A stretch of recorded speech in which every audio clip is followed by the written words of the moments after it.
Welcome to the journey through the electrical system in our vehicles. Now, what happens when our battery isn't working, but it's not the battery specifically that's the problem?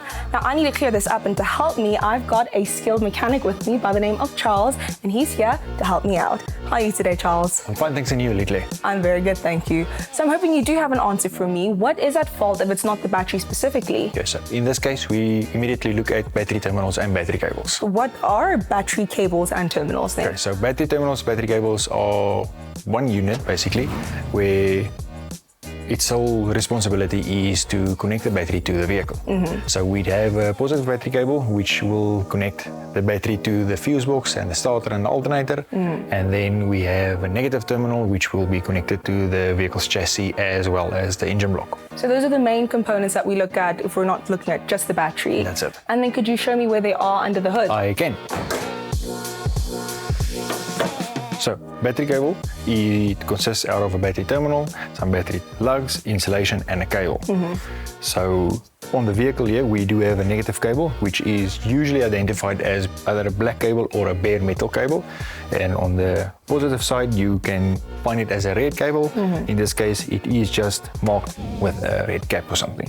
Battery terminal styles usually related to what style of battery the vehicle has. Most of our consumer vehicles do have a top post style of battery, which would use these style battery terminals, similar to what this is. What exactly sets this apart from a normal wire? Why is this specific cable adapted for its function? Okay, so this cable is made specifically for the amount of amperage the cable should be able to take.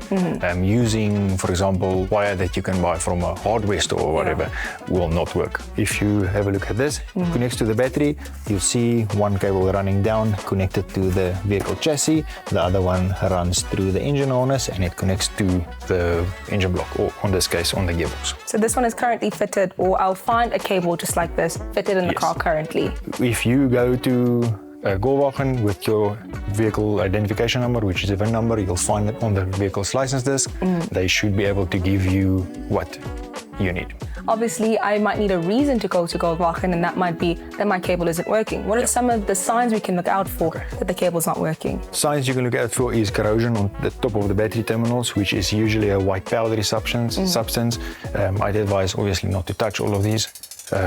Use some gloves. A broken wire, a melted wire, loose battery terminal, or even a broken battery terminal. So some of the symptoms you'll see are actually tied mainly to the battery itself? Yes, it is. Okay, and then we'll see those problems as well in the cable? That's it. Okay. Thank you for all your help today, Charles. It's my pleasure. Sometimes it's as easy as getting a good view under the hood to make sure things look right, so that your car feels right, so that you can keep on driving.